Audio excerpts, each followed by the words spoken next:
My name's Amy. I don't even think I introduced myself. I'm Amy Knudsen. I'm an instructor in the Teaching and Learning Center. And I've been there for, I think since 2000 in that position. And prior to that, I was teaching writing. And prior to that, I was a reader for a very long time. And it was interesting to see how I changed my reading approaches from an early undergraduate on through grad school, where the demands just kept getting more and more, the number of books kept getting more and more, and sort of thinking, okay, wait a minute. I had that as a beginner, more of like an all or nothing approach to reading. I was so wanting to fully immerse myself in the reading that I would either do it if I had time for it, or I would say, it's just, I'm not going to get to that at all. That was one of the problems I had.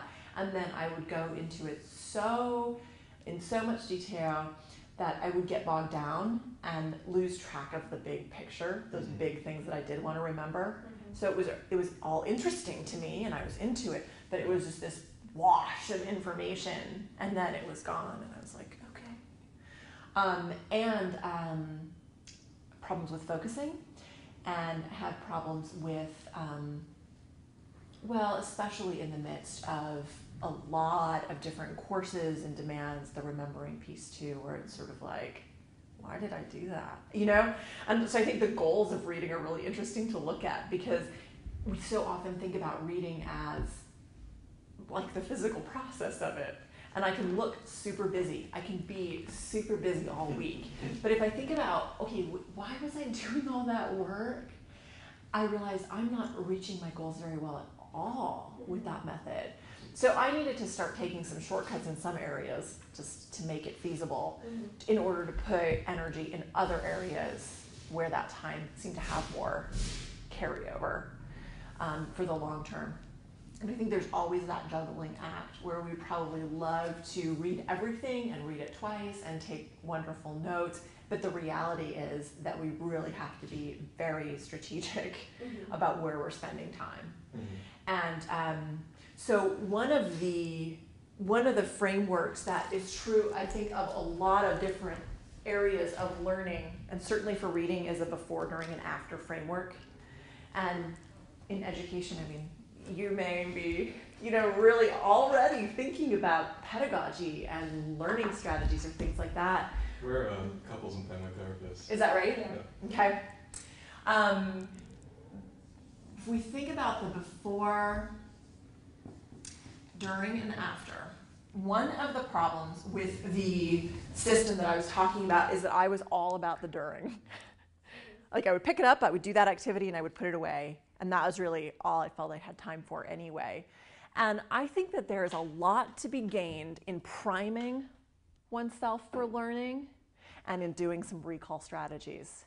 So what I ended up doing was reducing this area, both by and in order to increase these areas, so that this overall learning was more fruitful. The before step, I mean, sometimes these are just really basic considerations like the reading environment.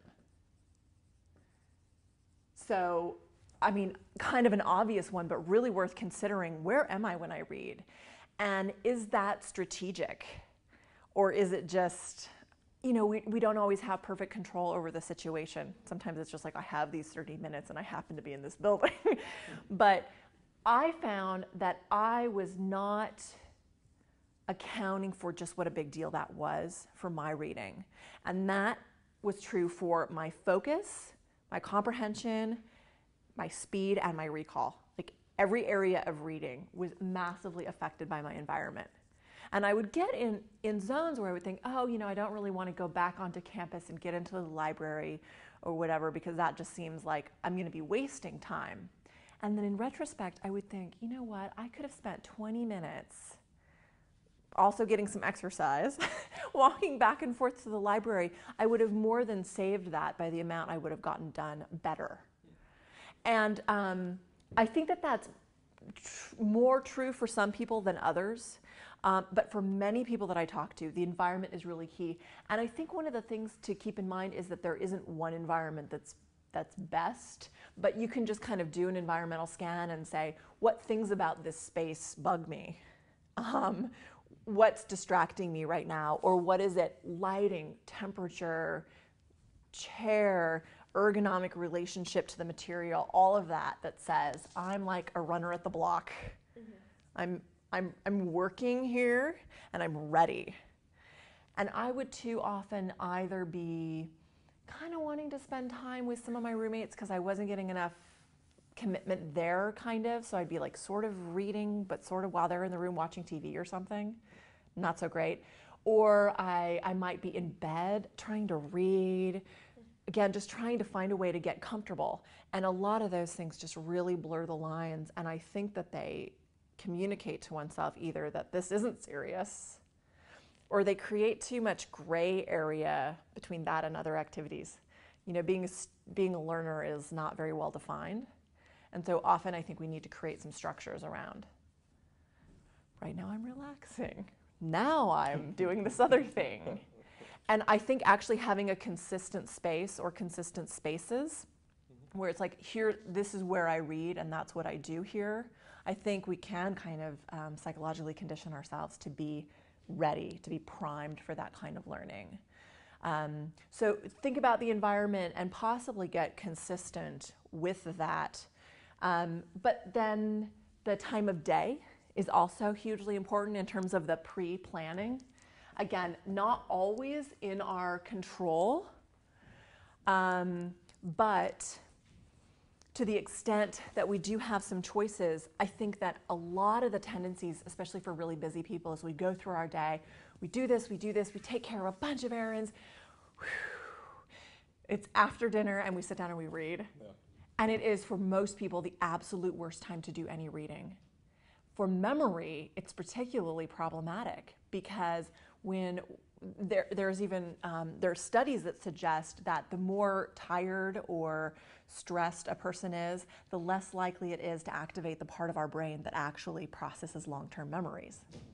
So we might have that experience of comprehension, but if it's not activating the part that's actually going to deal with long-term storage, then again, what is the point? I might as well just go to bed early. So looking at time of day can be key. Most people are much better readers earlier in the day using daylight hours. Partly, I think that's because of the nature of light, but I think partly it's also just with this sleep-wake cycle. Once people are, sort of fresh, I've adjusted to the day. I'm ready for the day. I'm awake enough that I'm ready for the day, but I'm not so far into my day that I'm already getting saturated with information. Right. And there's kind of a metaphor model of looking at oneself as a learner as a sponge. So I can absorb, and then I can later in the day express that information. So I can't just keep absorbing. There's a max saturation point. And we hit all kinds of information throughout the day from reading and all kinds of other sources that we just absorb. So I think the time of day is important. So I'm going to break it down in two ways, though, with time, because the length is also really important. How long are we reading? And for many people, I think we can tend to sit down and say, okay, I've finally got this reading block. I'm just going to sit down until I'm done, and that might be 3 hours. But the ability to focus goes way down. Most people's productivity is like about 45 minutes is one of the things that I hear often for about when people start to really sag. And memory principles suggest that we tend to remember what we were first exposed to and what we were last exposed to. So if I stretch out my study session, I'm getting a bigger middle, and it's the middle part that tends to sag out. So for memory, it can be good to approach things in a different order, but also to shorten them so that there's less of that mushy middle zone. And if it's very challenging material, I check in on it every 10 to 15 minutes to sort of reorient myself. And I actually sometimes will set a timer. If the material is particularly hard, I'll set an external signal for myself to say, okay, now where am I? What did I just accomplish? Where am I within my whole goal What's coming up next? So breaks. Slow down just a little bit, sorry. Yeah.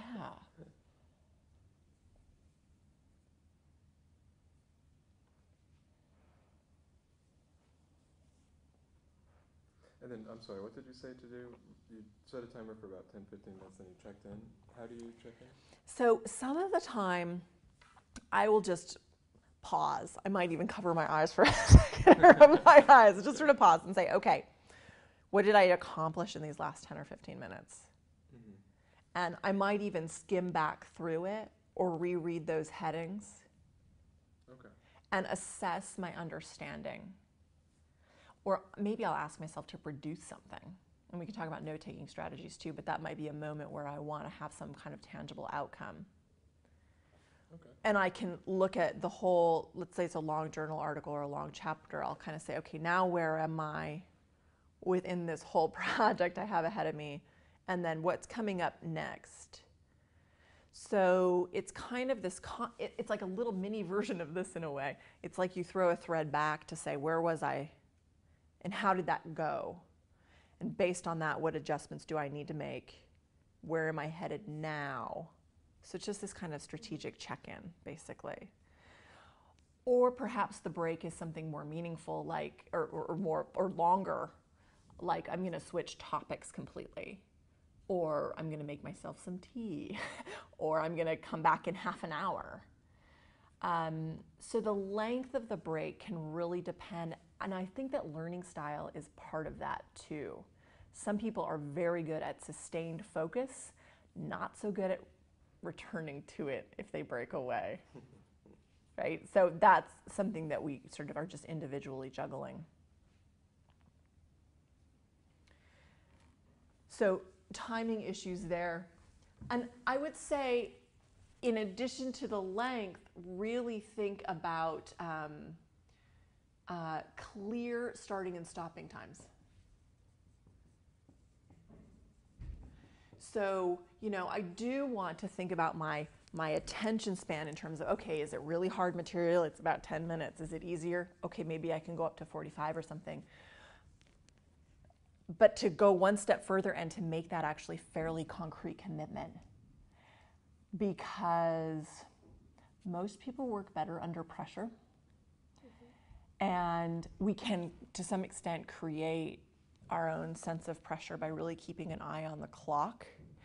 And that's another thing that helps prime us for being more work focused, is to say, okay, what do I have here? What's my reading?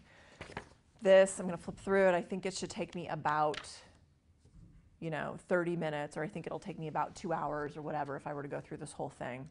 So first of all, I'm going to take half an hour and I'm going to expect to get through this first 2 sections. So that I'm keeping an eye on the clock and I'm keeping an eye on where I am with this and pushing myself if needed. It can be a way to increase focus. Focus, of course, is going to be huge for memory. Because if you think about what we remember, we have to have sensory information, right? We have to have attention. And attention can mean focus, and it can mean focus on, quote unquote, the right things. And have either of you seen that video? It was used, I don't know when, but decades ago probably, in a study on psychological attention, where there are those basketball players, some are in white shirts and some are in black shirts, and then there's this woman cruising through with the umbrella. Those are kind of interesting attentional studies looking at how we really actually can completely overlook something if we're hyper-focused in a particular area. And so this is not only paying attention, but again, paying attention to kind of the right things. If I'm, and I've had this problem before actually, where I would be reading something, and I was a literature major, I might have been tracking on very specific themes. I would go to discussion, people would start talking about other things, and I would be like, did we read the same thing? Because I really have this very well developed impression, but it's over here. And I think that that can happen even with case studies, with journal articles, with all kinds of different things where your bent is just in one direction. So there's no hope of remembering the other things because it wasn't really the thing you were drawing. You know, that woman with the umbrella, you're not going to remember her if it wasn't something you were trying to select. So both focus and selectivity. And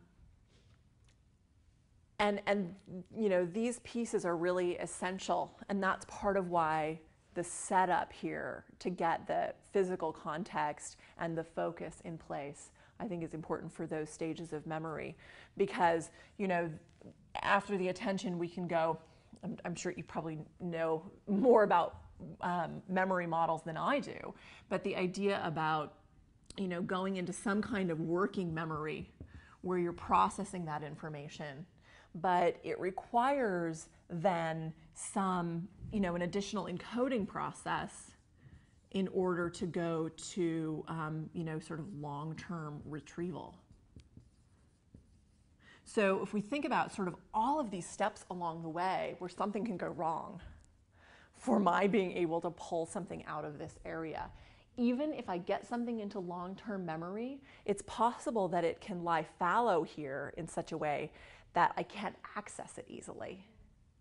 So, you know, there are all kinds of different systems for pulling information in and out, and it's sort of keeping those directions lubricated, you know, so those synapses are firing in the same way again and again and really strengthening that memory. So output and input and the number of repetitions are really important to all of that. But these earlier pieces are why I think this before stage, this priming part, is really key. I think that, you know, in addition to the environment and time, another before part would be, what is the objective? And I think about that in a couple of different ways. One way is just, why am I reading this? Because I think that's really easy to lose track of. Even if I'm putting together a research project, I might get immersed into all kinds of stuff and I have to go, wait a minute. What I need is to know the methods for this to see if there's any relevant information for the current project that I have. That's what I need. I really need to zero in on that. Other examples of how objectives can vary is I might need to read for extreme detail, or I might really need to just know the gist of it. I just basically need to know, what is this new area of study? I don't actually need to know all the methods and all of the ins and outs. Or, you know, if I'm being tested on it or if we're discussing it, what is the level of depth that we tend to get into? Is it more just the exposure to ideas broadly, or are we really planning to read for specific details? That's going to shape how I'm going to approach the reading, definitely. If there are certain themes that I need to read for, or certain topics that I need to have, how does it connect with the course goals? How does it connect with my personal and professional goals? So that big question of basically just what is the point? And as straightforward as that is, I lose track of that constantly because I'll either get really interested or really just sidetracked. And I've actually gone to the point sometimes I will write my objective on the top of my article. Like, keep in mind, you are reading this, and I'll just like reorient myself to that at times. But another possible way to look at the reading objective is to have a tangible outcome. What can I show for it at the end? Which could be, I'm visioning myself, I'm in my discussion group, I'm in this seminar, and these are the types of things I'm saying about it. And by producing that communication, I'm delivering something.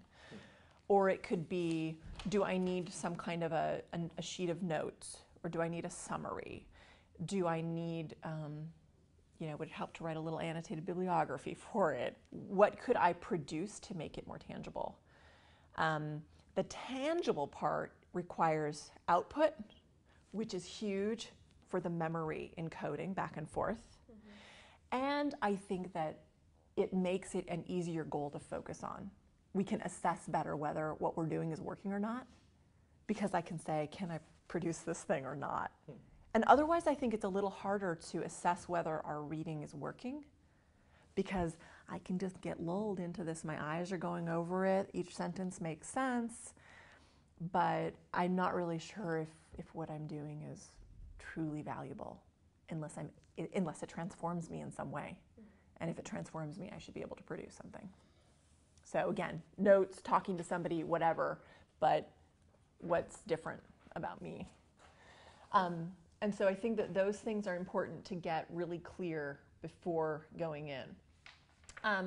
Another part of this strategy then, the before part, is falling, would be to then survey it.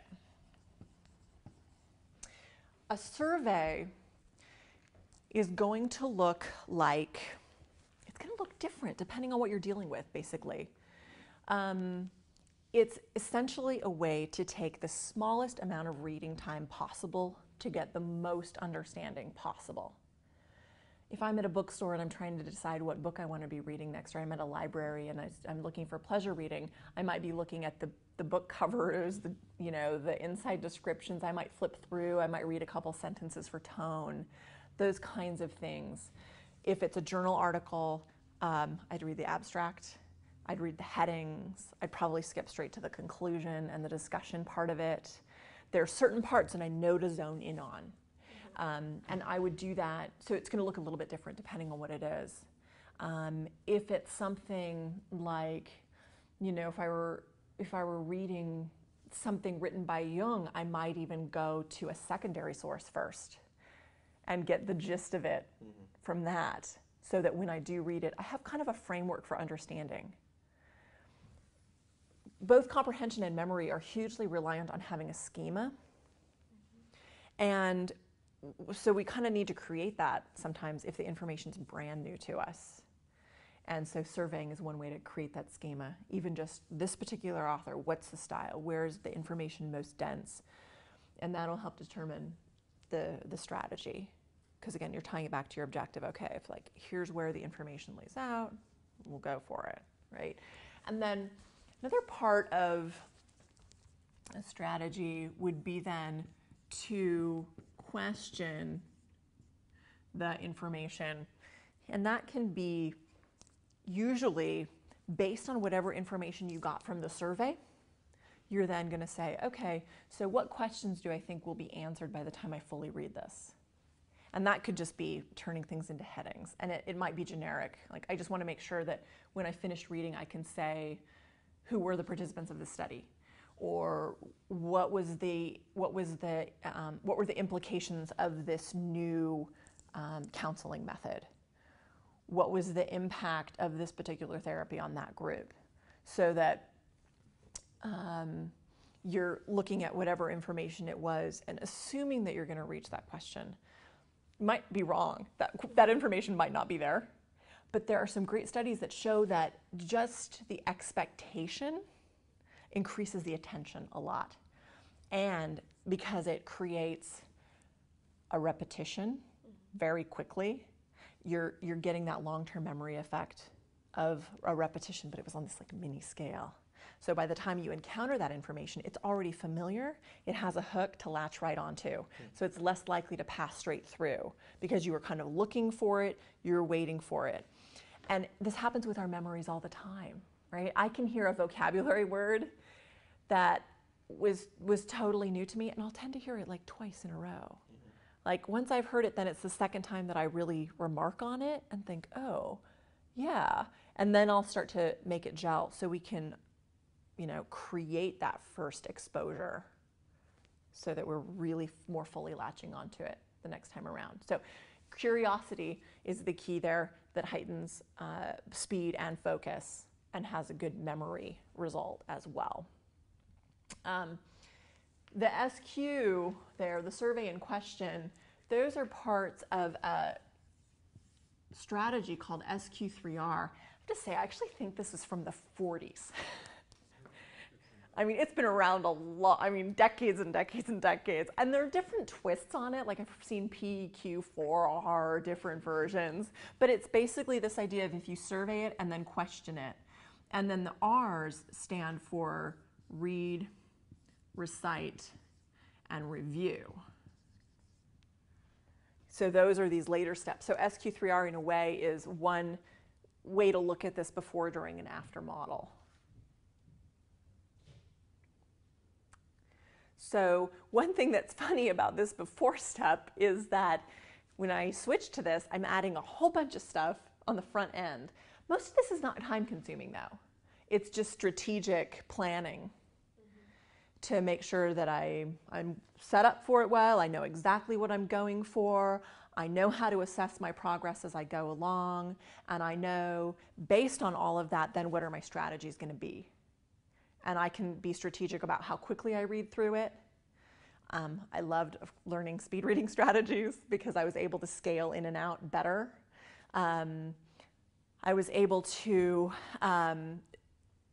focus on what kind of notes I might want from it, how often I'm going to need those breaks and whatnot. So I could really determine how to make this as high quality as possible.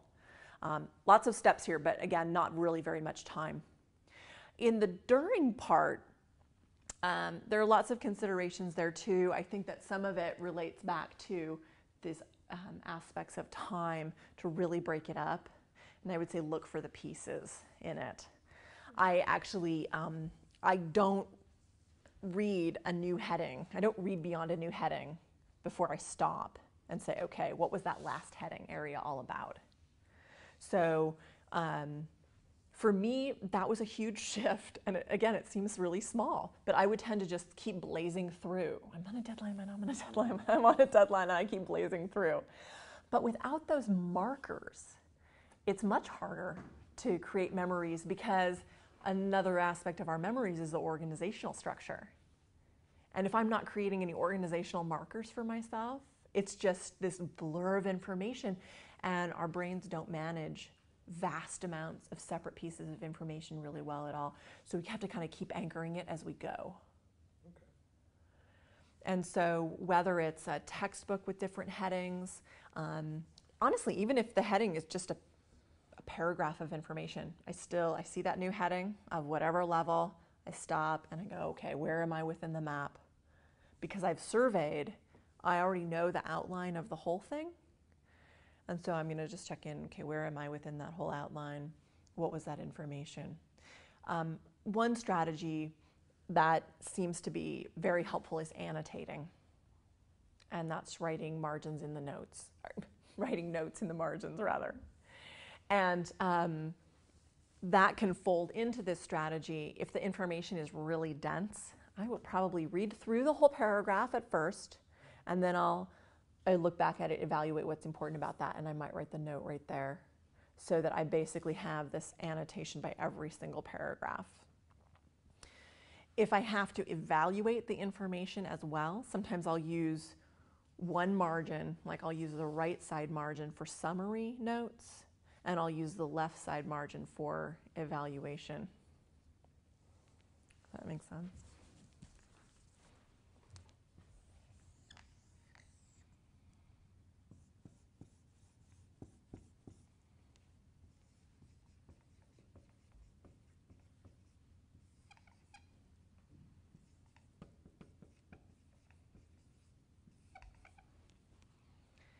So if I go back through it, my summary notes might be all on one side, and then the critique or questions, curiosities, my own thinking basically could be on another side. And that might be one thing that would be helpful for then going to discussion, if you have an actual hard copy at least. And I know that a lot of reading is online, so it changes kind of some of these strategies for how do we deal with that. But are you doing a lot of hard copy stuff? Is it stuff that you can write on if you want to, or?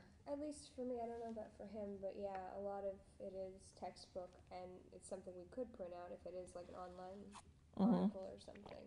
Mm-hmm. So yeah, I think we do plenty of hard copy reading. I'd equal both. Yeah. More hard copy than computerized, but I can do computerized notes as well. Mm-hmm. Yeah, and sometimes the exact same strategy works, and you can just embed those notes right in there. But one thing that's handy about this annotation strategy is that many people have a really good visual memory. And so if you've made the note in that spot, sometimes in discussion, you're just like, oh, I know, it's in the top corner of one of these pages, and you're flipping right to that. Or you can go back, you can color code them, you can star them up, and they're right there next to the text evidence. So if you're in discussion, really working through something, you can point back to it more easily. And I think that, because you were using that as a strategy, the notes were something that were on your mind, I think the imprint is a little bit stronger. By writing in the margins, especially if it's in your own words, then you're also doing the input-output. So it's an expressive, active reading technique that will create another memory loop. And sometimes just the intent helps people be more focused and work-oriented. It's like if I'm reading with a pen in my hand, I know I'm serious, and I tend to kind of latch on to it more. Sometimes if the reading is easier, I'll maybe make a couple of like pencil check marks in the margin where I'm intrigued by something, or I'll just quickly flag a word or something, but I will actually try to read through to the whole end of the section. Because one of the possible challenges of annotations relates to what you were talking about, and that is that it might be that I'm latching onto all of the details and I kind of lose the big picture. So if I don't really need a lot of notes, but I'm just using it as a kind of a memory strategy and go through the whole end of the session, then I evaluate that whole section. I might go actually straight back up to the heading and write a line or two of summary. That way when I review it, the heading and the summary of that section are right next to each other. I can go to the passage if I need to for details. The difference between annotating and highlighting seems to be really huge for most people. I think that there are some good highlighting strategies, but some of the challenges are that because there isn't exactly an output, it's not in your own words or fully absorbed necessarily, it can become a filtering stage. Like, oh, this is important. And so in one sense, it might be postponing the learning, and actually it might be distracting from the learning. Because if I'm like, oh, this is important, I'm not actually thinking about the idea itself. I'm just recognizing it as something of value rather than thinking about that. So actually, many people seem to be more harmed by highlighting when it comes to memory. On the other hand, is it nice sometimes to be able to flip through and see something in yellow that you want to remember? Then sure. So yeah, I think there's a benefit for it. But the annotation, where you're putting something in your own words, is a big part of the value of that. So that during stage, chopping it up, continuing to check in, assess your progress, take some notes along the way. Maybe those notes are on separate paper and you're jotting down, different things that you need to know if you're not doing, if you're reading electronically, but you don't want to keep your notes that way. It can be in whatever form as you go along. But then getting into the after stage, that's kind of where recite might be coming up in that stage. And that would be putting the information in your own words. The annotations might be recite though too, so maybe it's during. Kind of reviewing what was all of that. And then the review stage is, in some cases, might look like the survey. You're coming back to the main core pieces of the information, checking for any holes in understanding, and ideally producing something. And there are a lot of different ways to take notes. And there are pros and cons to every one of those strategies. For annotation, some of the benefits are it's convenient because it's right there. And if you're in discussion, you can just flip to it really easily.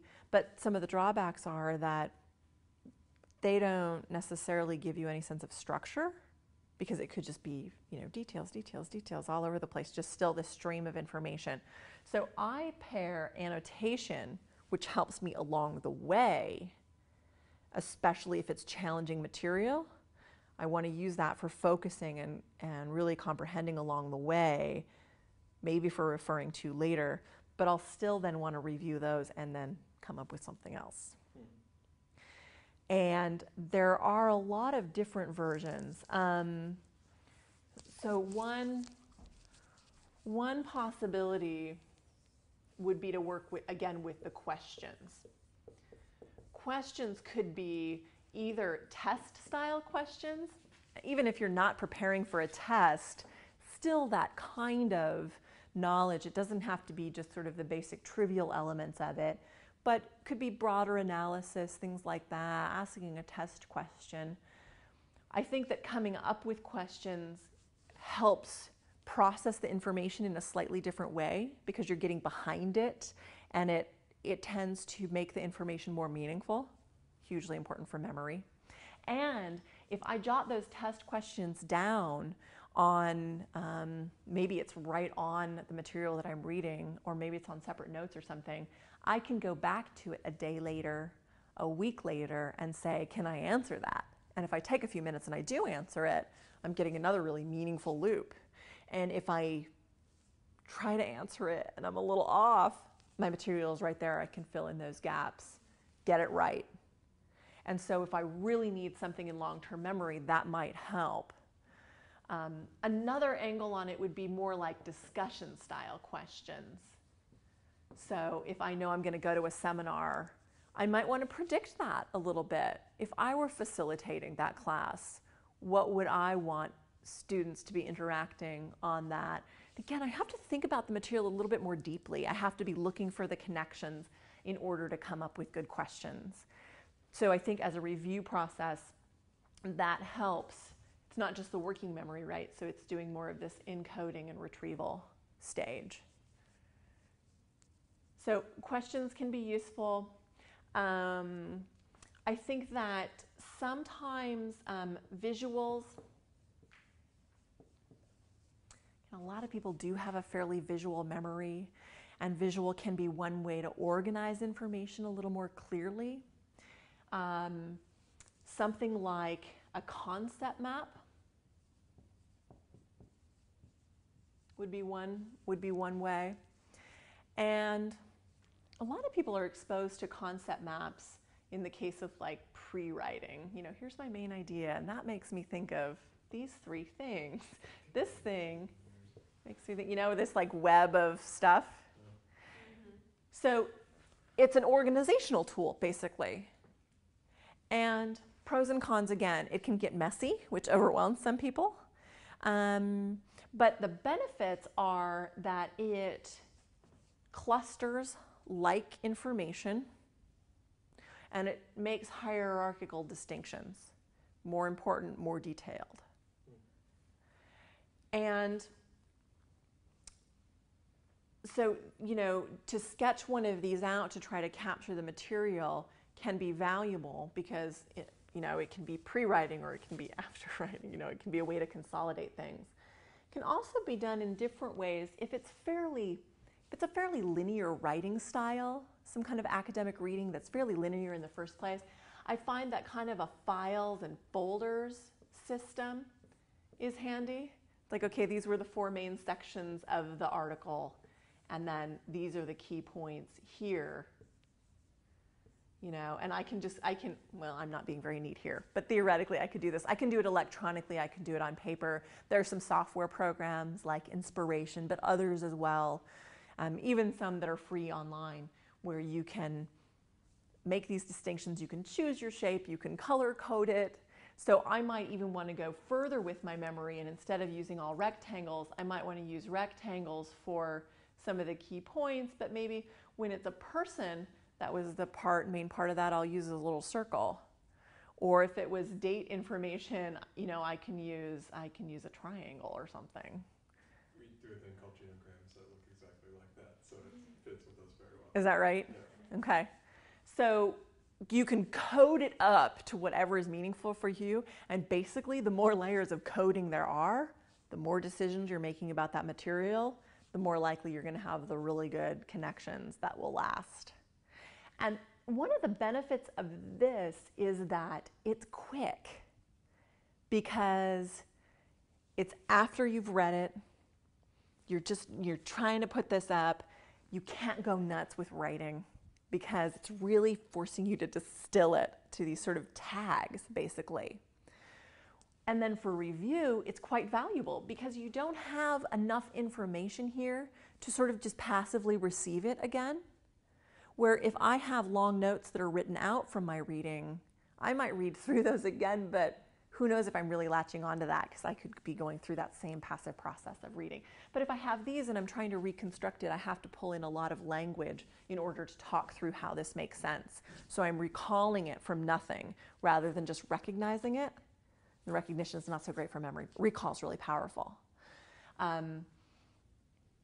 Sometimes I'll even, if it is fairly linear, I'll make like a rough draft of the map during the survey stage.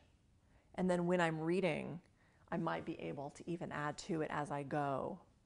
Or I can use it to see where am I within this sort of whole. Lots of different ways, of course, trees, all kinds of different visuals that could come up with this concept map idea. And you can write it, you can recreate it even from memory and see if you can remember all of the connections, you can compare them. So there's quite a bit of possibility here. I think whatever the review tool is, I think there are 3 really powerful points of impact. One is if I'm intending to do one of these after I finish reading, I'm focusing on the material in a slightly different way. I have a little higher demand or a more specific demand on myself. So if I want to create a concept map when I'm done, I'm thinking about all of the relationships of the material, which is quite good for memory in the first place. So possibly, even if I never did this, I still might have some benefit from intending to. But then when I do it, I have to make some decisions about it. In order to write this, I'm getting that physical aspect of writing it out. There's benefit there. And then the third stage is having it as a quick review. I would sometimes take like big size index cards if I had a book that was like an anthology, and I would just stick that chapter's review in that part of the book. So I had all of these cards in there and I could very quickly bring them out, compare and contrast them. And so, having them to look back at was fruitful, especially after we'd read so much. And it all was just like, I don't know, where did I come across? Somebody said this theory. Right? Sometimes charts might be a really valuable visual for memory because oftentimes we're encountering information where we have a lot of different topics, but we also have pretty similar things that we're looking at from all of those topics. So I might be able to say, here's the reading that I did. And then maybe a really generic one. Maybe I want to say, what was the main point? What were some of the supporting details? What was the year it was published, right? It could just be very basic, trying to keep track of the purpose, the main point, those kinds of things. Or maybe these articles are all different perspectives on a particular theory. And so I might want to look at, okay, well, maybe each one is looking at a particular case study or something, and I want to keep in mind kind of who was involved in it. I want to know what the therapeutic intervention was. I want to know what the results were, right? Whatever it is, what were the educational influences? What were the family influences? What were the... That is ridiculously useful. So what's an example of how that might fit with what you're doing? Well, I guess I'm in here to apply it practically. I see clients, but that's useful in research because we often have 30-some articles that we have to synthesize, and I have to go through and identify the authors with what they did in the study and what it means for the paper. Mm-hmm. So doing it like that, where I can actually attach kind of what the study is, and I quickly identify different articles very easily. Mm-hmm. And some people will do this even in Excel, so it could be just handwritten or it could be Excel or whatever, which would make it sortable. By year, you could sort it by year, you can sort it in different ways. The chart, it's nice, because you can see all of the information about something to write together. Again, it's fairly concise, but you can also compare and contrast easily. It's a good study tool. Also, there might be, different chronological phases of something. But then you want to look at who were the people involved with that, and, what were the dates involved with that, and what was the, later impact of that. There's so many different ways where, again, we're studying certain kinds of topics, but we want to know similar things about them. So if it's a bunch of journal articles, it could be, what's the article, the author, the, something insightful from the introduction, the methods, the results, the discussion, and I just take some basic notes in that framework. So for your original question of reading a lot and wanting to keep track of some of the big pieces, sometimes one of these sorts of snapshots, these endpoint snapshots of it, can be a helpful way to cement that in.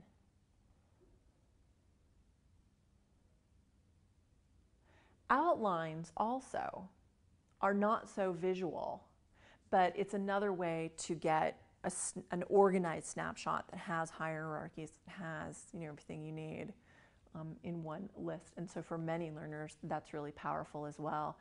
So there are, there would be other strategies for taking notes depending on what it is that you, again, whatever that objective is going to weigh really heavily on what tools you would choose to deal with it.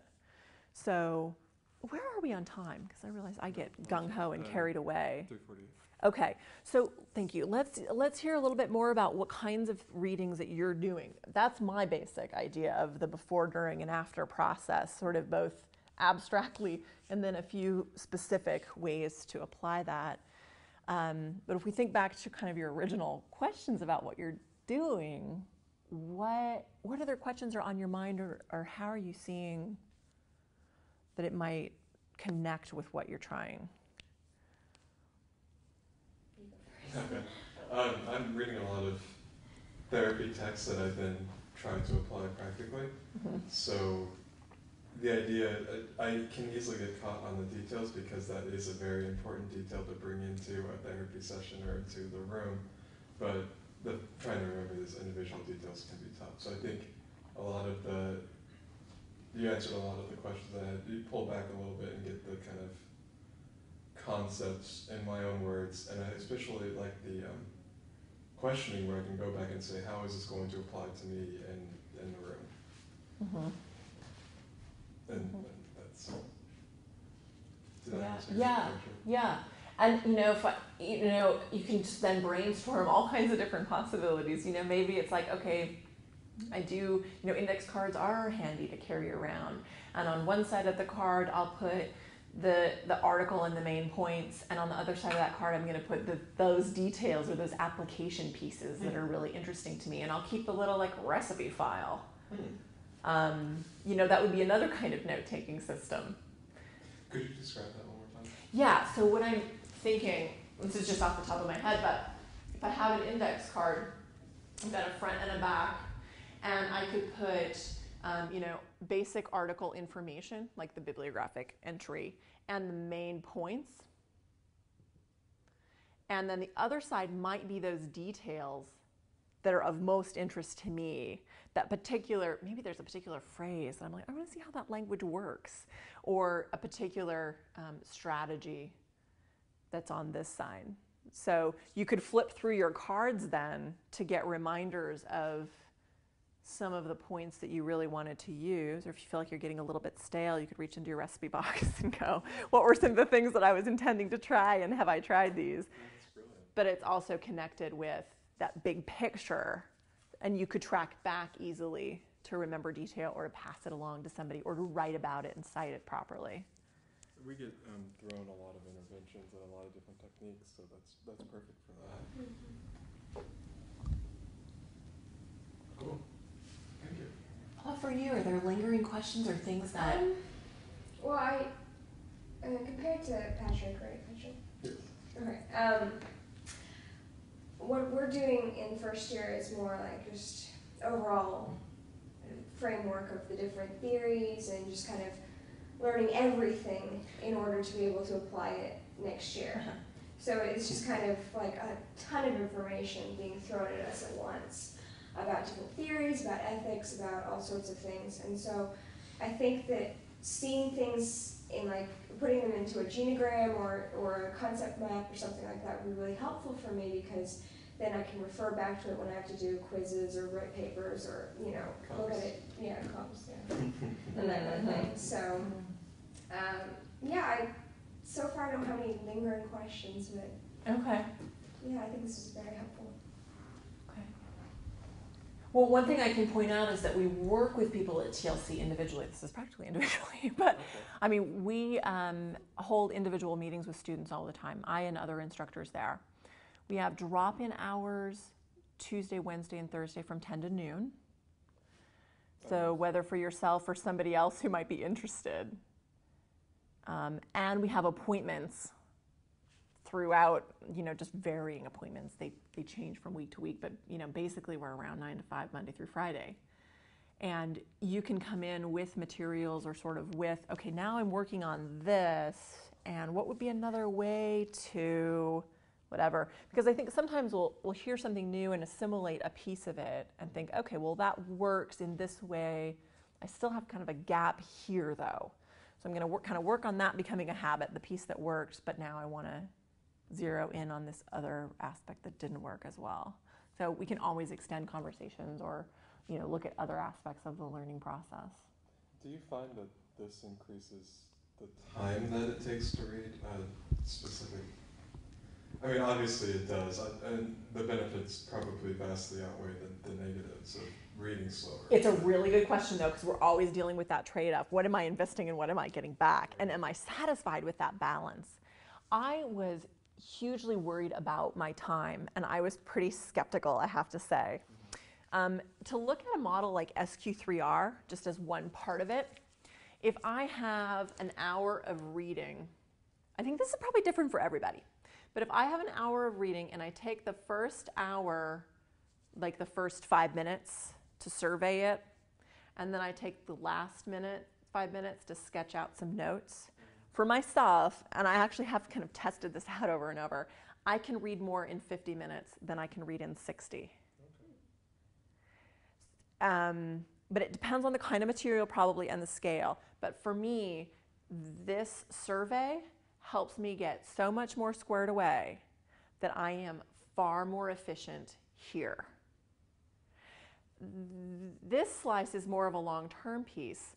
And one thing that we could consider is, some memory studies that look at if I am exposed to information that I understand at 100% by 24 to 48 hours later, that's going to be at 20%. 20% recall, which is sad. Because my 60 hours that I put into reading is now worth 12 minutes of my time. And so the idea here is that memory has a sweet spot within the first 24 hours or so. We get so much information that lots of it is going into deep storage because it's a survival technique, right? We can't process everything. But when we encounter it again, we go, oh, this is relevant to my life. This is important. So it has a different impact, and our recall stays way higher, which means we're relearning much less material later. So there's this long-term impact on time, because I can spend, honestly, 10 minutes here in this first day and save what might take me another 45 minutes down the road. So there's that part in terms of the intent to learn and remember information, because memory doesn't end here. So I have to do something. Reading alone is not going to allow me to learn. Reading is the exposure step, but I need to review and apply it in order to have it soak in. And the notes make the reviewing and applying steps part of the reading time. So if I'm adding notes to this, it's going to extend it. But back to the long-term model, probably in a way I'm still satisfied with. So you're saying I should cram for tests then within the 24 and 48 hours? No, the idea is you'll be doing review every day, no cramming needed, right? That's the beauty of it. It can always, you're just like genuinely learning it all the way along. So this gap doesn't have to exist in such a great way. So again, I think it's really worth experimenting with, and even actually kind of fun to take a couple things that seem comparable and say, okay, I'm going to try one this way, I'm going to try another one this way. Note taking is time consuming, definitely. Surveying, not so much. Surveying, I think, pays off immediately. I don't know what time frame you're working with, but would you mind recovering survey for me just again? I didn't get it as much as I wanted to. So the survey is the part where I'm going to get as much information as I can in as little time possible. And actually, I scale in on material. Like, let's say I'm reading a new book, and I'm going to scale in on it, and then I'm going to scale back out. So that first is going to look like I'm going to assess the whole book. What's the table of contents? How many chapters are there? What's the apparent organization of the chapters? What does the back of it say the summary is about? Maybe I'll read a little bit of the introduction or preface or something. I want to get the gist of the whole thing. Biggest sort of bang for my buck for that. Then I go, okay, chapter 1. Right? Maybe that's where I need to start. I'll look at chapter 1, and I'm going to go through what are the headings. If there aren't headings, what's the conclusion? What's the introduction? If I scan through, what are some of the repeated words? What does the title suggest about it? That kind of thing. So I'm looking at the whole, and then I'm going to go into the next subdivision. So let's say there are 2 layers of headings within each chapter. I'm going to look at the first layer of headings and say, oh, that's right, there are 4 areas. All right, I'm going to look at the first big section, and I'm going to read the subsections within that. And then I'm going to dial it in even further. I'm going to go to that narrowest subsection. I'm going to start reading topic sentences. And so it's like this iterative approach of dialing in on it, in on it, in on it. But then I also dial myself back out. I finish that section. I review that whole section. When I get to the bigger section, I'm looking back at that whole section. When I finish the chapter, I'm looking back at the whole chapter. And so all of these are reps in my memory. Even though they were brief exposures, they're still triggering all of the same synapses that are creating that long-term memory. So the survey is that kind of, where is it that you can get the best density of information Attaching the in a context to the portion of the time, getting that schema, Okay. So that I think pays off immediately. And then the note-taking is a time investment that I think is time-consuming. I think it's necessary for learning. I think in the long run, sometimes it pays off in time as well. Yeah, it sounds like it will. Now, you practice these routinely. I mean, are you currently practicing these when you read? I do, yeah. But I adjust significantly depending on what I'm reading. And that's something that I didn't used to do. It used to be just absolutely one size fits all. I'll read at the same pace. I start at the first word. I go through everything. Same mindset, no matter what. It's just like all the same. And so now, I mean, the way I read for pleasure is very different. I don't read with a pen in my hand if I'm reading for, then I'm just doing my own thing. If it's really accessible reading and I feel really focused, I don't have to be as strategic. If I am sick and I have all this stuff to get ready for a conference, I am more likely going to be like, I have to make it more concrete. So it really, a lot of it comes back to the reading objective. What is my purpose for reading? How am I going to want this later? Let me put that investment in it now. So I actually do a bunch of different kinds of note-taking strategies because I don't necessarily want it in just one form. So let's say you have to cover a large amount of text, like a book, in a couple days. You take 45, 50-minute sections, and do you just do one after another, or do you space them out? Do you try and fit them in? Like, I have a 5-hour block, and I need to finish this book in that time. Do I do the 50 minutes and then practice the entire loop of kind of what you said, and then do another 50 minutes of the same text again? I think many people can do that. Okay. Mm-hmm. And it does depend on work style Right. and focus levels. Right. But I think for many people that's fine, as long as there are those points where you can sort of pull out, again, assess where am I, how am I meeting my goals, how do I need to adjust my strategies. There's metacognitive layer that you're really just kind of making more explicit. Some people just cannot sustain on a single source for that long. I could, unless I'm really at odds with it for some reason. Right. Then I have to chop it up and I have to sprinkle it throughout my whole frickin' week because I'm just like feel like I've really got to take these little bite-sized pieces and I have to back it up with rewards and it's got to be chopped up. If I'm pretty interested in it and I'm okay with the author, then great. If I have a whole day, Right. awesome. Then I can do that. So I think it varies a lot. Okay. I don't think I have any more questions, actually. Yeah, I don't either. Okay, It was a cool. good overview. All right. Well, thanks for coming. And again, you can feel free to follow up in a variety of ways. In Teaching and Learning Center, I should give you this maybe because we have information about like making, you can call the main number there. Is a good way to make an appointment. Again, there's some drop-in times. We work with writing. We work with, all kinds of different topics. So. This is in the PLC? It is, yep, based on a PLC. A little awkward to get to right now because there's so much construction around that building that it's looking uglier than ever, but we're still there and that area is nice and intact and, people are there. No,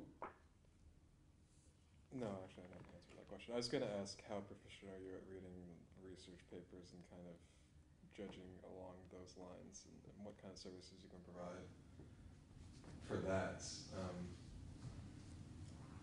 For offering feedback for your Yes. own writing? Yes, and obviously, not feedback about specific content areas, but more of the Right. So I've worked with a lot of people on longer projects, and usually that doesn't involve my reading large amounts of it, but sometimes people are needing a timeline, just a little structure right. to make this very amorphous project fit in a reasonable progression. So some people will come in, maybe every other week or something and say, here's where I am, I have a question, this particular paragraph really gave me trouble, or here's my outline now. Does that make, and we're talking through that, does that make sense? Are there obvious holes? All right, my next plan is in 2 weeks, I'll be this far. I'll come and I'll check in and we'll look at little bits of it. My advisor says my writing is too wordy. How can I make it more concise? We'll work on that and show some examples for that, and then, what's coming up next. So it's been anything from, mapping out the time to finding organizational or research systems to be strategies for that, or even just analyzing pieces of the writing itself for certain qualities. So we can create kind of that weekly appointment, or maybe you don't do weekly appointments, but every other week appointments, and kind of, because I do have a rather large zoning paper coming up, and it would be nice to have that kind of structure. Would I just call and make an appointment? You bet. Okay. Yeah, we have a writing lab as well. It's mostly undergraduate students, but I think that it depends on the kind of feedback you're interested in, because Try to go in once or twice. is that right? Yeah, so I do think that it depends. They're certainly able to give feedback on specific areas, but probably have less in the way of that sort of bigger layered coaching. I keep bouncing around the idea of seeing if I should work with the graduate school to pull together like a work group, kind of like almost not a workshop, but like workshopping. So that people could come for some moral support and they'd be there with their laptops and they'd, check in with certain points or have some portion of it be almost therapeutic with each other. Right. I think that, I'm not sure if it would fly because I think people are just so busy that it's hard to fit in one more thing. So I'm not sure that it would really fly, but I think that that structure is so missing for so many people. Yeah. Of the check-ins around that. Some advisors are really, kind of oriented in that way, but others are really hands-off, and it's just like, well. Yeah, actually having a strict advisor would be awesome. Because I have difficulties getting things done before the day before. Yeah. Me too. Okay, so I'll maybe give a call. I mean, do you guys do weekly appointments, or is it Yeah, bi-weekly? no, we can do weekly appointments, and some of that, no, some of that just depends on the logistics of our schedule. So I know some of it is this workshops that are coming up, Right. that schedules are extra packed, particularly in fall. But after a couple of weeks, it'll get even easier. And then upcoming terms, easier yet. We do a lot of our outreach and a lot of workshops for grad students, for freshmen, for, just a lot of that back to school kind of orientation where we're out with a lot of groups. So schedules are a little tighter, but I work with students individually on writing, as does Jennifer Geller. So, there's some variety to her background is in writing as well, and she has a law degree. So she has some good perspectives to share as well, and works on the study skills and time pieces too. Okay. So yeah, I mean, it would be. Actually, I just need help with all of that in one, but okay. Yeah, so keep it in mind. Great. Thanks for coming. Thank you. Yeah, Again, thank you that for was great. having us. And Very useful. yeah, good deal.